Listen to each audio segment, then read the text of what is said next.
प्रधानमंत्री की अध्यक्षता में हुई केंद्रीय मंत्रिमंडल की बैठक में यूपी में गोंड जाति और इससे ताल्लुक रखने वाली 5 उपजातियां धुरिया, नायक, ओझा, पठारी, राजगोंड को अनुसूचित जाति से हटाकर अब अनुसूचित जनजाति में शामिल करने के प्रस्ताव को मंजूरी दे दी गई है। दरअसल इसी साल मार्च में सरकार ने संविधान की अनुसूचित जाति और अनुसूचित जनजाति आदेश विधेयक 2022 लोकसभा में पेश किया था।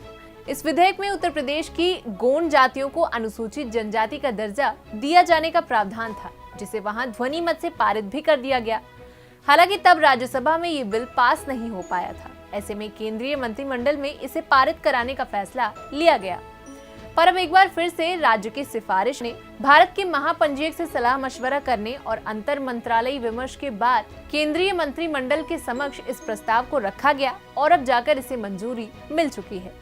नमस्कार, मैं निधि और आप देख रहे हैं बातें यूपी की।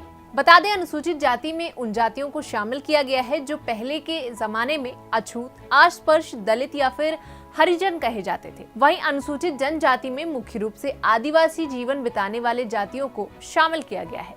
अनुसूचित जनजाति समुदाय में किसे शामिल करना है, इसको लेकर प्रस्ताव राज्य सरकारों की तरफ से दिया जाता है और उसी के आधार पर निर्णय लिया जाता है।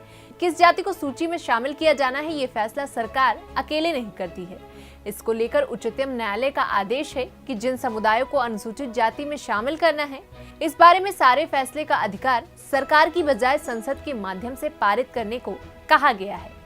भारत के संविधान में निर्देश दिया गया है कि राष्ट्रपति राज्यपाल के परामर्श से अनुसूचित जनजातियों को निर्दिष्ट कर सकता है। इसके लिए कोई विशिष्ट मानदंड निर्धारित नहीं किए गए हैं। हालांकि इसके मानदंड का कोई विधान तय नहीं किया गया है, फिर भी स्थापित मान्यताओं के अनुसार इसका निर्धारण किया जाता है।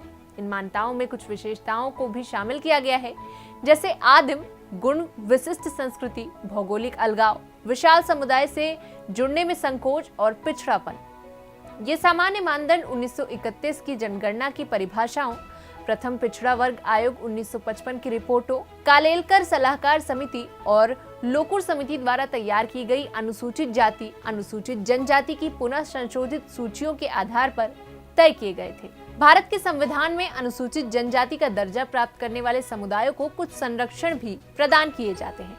संविधान का अनुच्छेद 46 प्रावधान करता है कि राज्य समाज के कमजोर वर्गों में शैक्षणिक और आर्थिक हितों, विशेषता अनुसूचित जातियों और अनुसूचित जनजातियों का विशेष ध्यान रखेगा और उन्हें सामाजिक अन्याय और सभी प्रकार के शोषण से संरक्षित रखेगा। शैक्षणिक संस्थानों में आरक्षण का प्रावधान अनुच्छेद 15 के क्लॉज 4 में किया गया है, जबकि पदों और सेवाओं में आरक्षण का प्रावधान 16 के क्लॉज 4 का और 16 के क्लॉज 4 खा में किया गया है। अलग अलग क्षेत्रों में अनुसूचित जनजातियों के हितों और अधिकार को संरक्षण और उन्नत करने के लिए संविधान में कुछ अन्य प्रावधान भी समाविष्ट किए गए हैं, जिससे कि वे राष्ट्र की मुख्य धारा से जुड़ने में समर्थ हो सके। फिलहाल सरकार के इस फैसले पर आपकी क्या राय है, हमें कमेंट सेक्शन में लिखकर जरूर बताएं और यूपी से जुड़ी ऐसी तमाम जानकारियों के लिए देखते रहें बातें यूपी की।